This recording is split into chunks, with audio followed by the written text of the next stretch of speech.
Quand on pense aux dernières années de Napoléon, on imagine souvent une histoire assez simple. La défaite, l'exil, la mort. Mais en réalité, ce qui s'est joué sur l'île de Sainte-Hélène, c'est bien plus que ça. C'est une véritable bataille. Une bataille pour l'histoire. Et cette bataille, c'est Napoléon lui-même qui en a donné le coup d'envoi. Avec cette phrase, il nous lance un défi par-delà les siècles. Il nous demande de le regarder sans les fastes du pouvoir, dans sa vérité brute. Le problème, c'est de quelle vérité parle-t-on au juste? C'est ce qu'on va essayer de démêler ensemble. Alors, voici notre plan d'attaque. On va d'abord voir pourquoi cet exil est un vrai sac de nœuds pour les historiens. Ensuite, on va découvrir ce qu'on a appelé les évangélistes, les architectes de la légende.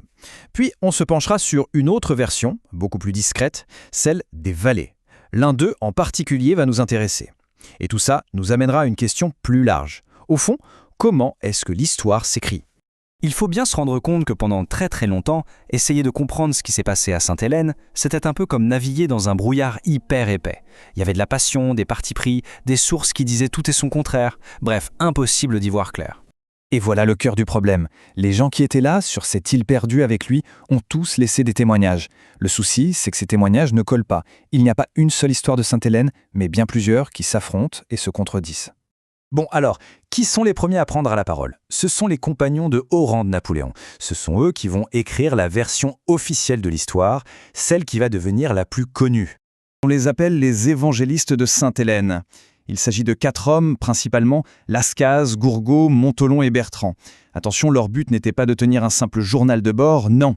Ils avaient une mission politique, construire un récit, un véritable évangile napoléonien pour les générations futures.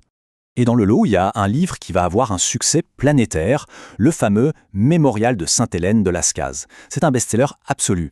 Et l'image qu'il donne de Napoléon est très claire. Ce n'est plus le tyran, mais un champion des idées libérales, un martyr sacrifié sur l'autel de la liberté. Et cette vision va s'imposer partout.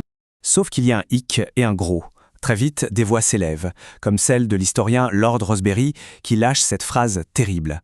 Le mémorial serait un arsenal de documents apocryphes. Le mot est fort. Ça veut dire en clair que ce livre serait rempli de faux, de documents fabriqués de toutes pièces. Et on ne parle pas de petites erreurs. Les chercheurs ont mis le doigt sur de véritables falsifications. Des lettres entières prétendument de Napoléon ont été inventées pour justifier ses décisions passées. Le cas le plus connu, c'est cette fameuse lettre du duc d'Enghien que, bizarrement, seul Lascaz a pu voir. L'intention est limpide, il s'agissait de réécrire l'histoire. Ok, donc si la version officielle la plus célèbre est truffée de mensonges, on fait quoi ?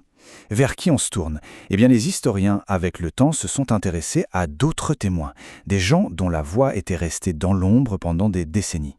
La question se pose, forcément. Si les grands récits sont en fait des constructions politiques, comment approcher une version un peu plus authentique des faits? Peut-être qu'il faut écouter ceux qui n'avaient pas d'agenda politique, ceux qui étaient juste là au quotidien. C'est exactement ce que les historiens ont fait.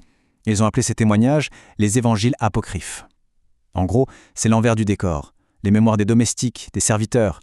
On les a longtemps ignorés, on pensait qu'ils n'avaient rien d'intéressant à dire. Et pourtant, leur parole est cruciale. Deux noms surtout ressortent du lot. Louis Marchand, qui était son premier valet, et Louis-Étienne Saint-Denis. Ce qui rend leur témoignage si précieux, c'est leur proximité constante et non politique. Eux, ils n'assistaient pas aux grandes discussions stratégiques. Ils vivaient avec l'homme, tout simplement. Et parmi ces voix, celle de Louis Marchand est tellement exceptionnelle qu'il faut vraiment qu'on s'y arrête un instant. Son récit, c'est une porte ouverte sur l'intimité de Napoléon, l'homme derrière la légende. La position de Marchand était unique. Il n'était pas convoqué pour des entretiens à heure fixe. Il était là, tout le temps. Quand Napoléon se levait, prenait son bain, se couchait, il était le témoin direct de l'homme sans phare, avec ses petites manies, ses moments de faiblesse et même ses confidences. Si on met les deux en parallèle, c'est le jour et la nuit. D'un côté, Lascaz, l'officier, le conseiller politique, qui a pour but de construire une légende pour la postérité. De l'autre, Marchand, le valet, presque l'aide-soignant, qui veut juste noter la vérité du quotidien, la vérité humaine. Deux mondes, deux objectifs, deux histoires radicalement différentes. Et la confirmation la plus forte, elle vient de Napoléon lui-même. Dans son testament, il n'écrit pas « les services de mon valet », non, il écrit « les services d'un ami ». Venant d'un homme comme Napoléon, c'est un hommage absolument incroyable. Et ça donne au témoignage de Marchand un poids et une crédibilité immenses. Au fond, toute cette affaire nous amène à une question beaucoup plus vaste, qui dépasse le seul cas de Napoléon. Comment est-ce que l'histoire, avec un grand H, s'écrit vraiment? Et pourquoi une belle légende bien construite a souvent plus de succès qu'une vérité plus nuancée? Le processus est souvent le même, c'est presque mécanique. D'abord, il y a l'événement. Puis, très vite, une version officielle est publiée.